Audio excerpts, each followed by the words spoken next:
नमस्कार, जय हिंद। मित्रों, आज जो हमारा विषय है वो है सनातन संस्कृति में विवाह के विषय में। भारतीय संस्कृति अनूठी संस्कृति रही है, अनादिकाल से चलती आई हुई संस्कृति रही है और हमारे ऋषि मुनियों ने इस संस्कृति का निर्माण इस तरीके से किया है कि जिसमें समाज का भी भला हो और व्यक्ति का भी भला हो। महिला और पुरुष के संबंधों को भी हमारी संस्कृति ने इस तरीके से व्यक्त किया है। उस संबंधों के तहत 8 तरह के कुल विवाह हमारी संस्कृति में बताए गए हैं। पहला विवाह है ब्रह्म विवाह। बहुत उच्च स्तर का विवाह इसे माना जाता है और इसमें वर और वधू दोनों गुणवान होते हैं, यानी गुणी है, सबकी कुंडली मिलती है, सभी तरह के पाप से अछूत उन्हें माना जाता है और माता पिता या गुरु ये रिश्ते का चयन करते हैं। तो इस तरीके का विवाह आने वाली पीढ़ी के लिए भी आदर्श माना जाता है और समाज में भी उसकी बेहतर वैल्यू होती है। मित्रों, दूसरा विवाह है देव विवाह, यानी कि यज्ञ और तप के द्वारा विवाहित।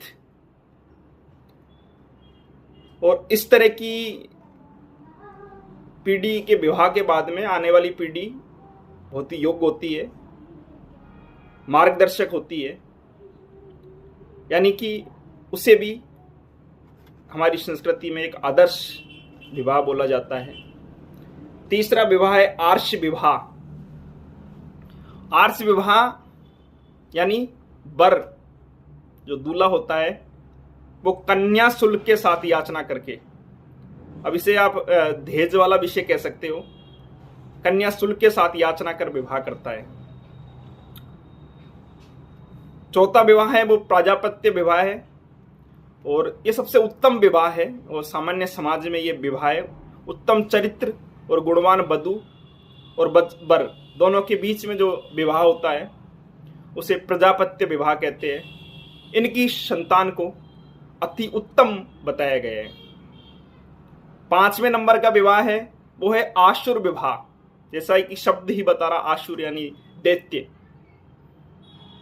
इसमें क्या माना जाता है, इसमें ये स्थिति है कि जो वधू परिवार है उसको धन का प्रलोभन दे करके, उसे धमका करके जो शादी होती है उसे कहा जाता है आसुर विवाह।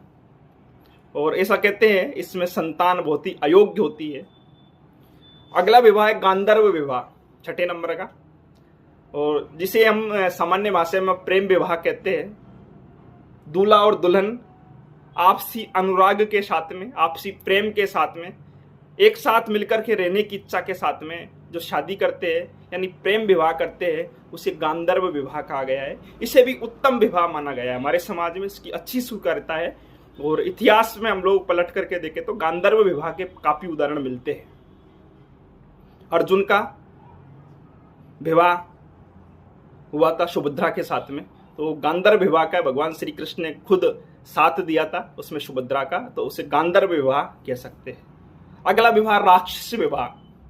इसमें दूल्हा हो चाहे दुल्हन हो, दोनों भाग करके जबरदस्ती शादी करते हैं, या तो दूल्हा दुल्हन को भगाएगा या दुल्हन दूल्हे को भगाएगी, दोनों ही कंडीशन इसमें अप्लाई होती है। इसे राक्षस विवाह कहा गया है, इसे उत्तम विवाह नहीं माना गया है।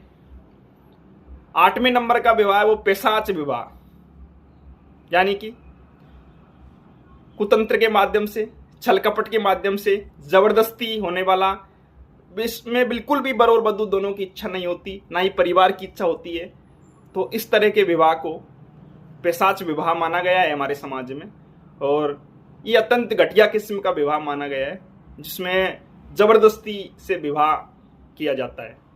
तो ये हमारी भारतीय संस्कृति को बड़े ही उत्तम तरीके से, उत्तम पद्धति के साथ हमारे ऋषि मुनियों ने व्यक्त किया है और इसमें दोनों का हित है। सभी चीज का विस्तृत उदाहरण इसमें देखने को मिलता है। जय हिंद।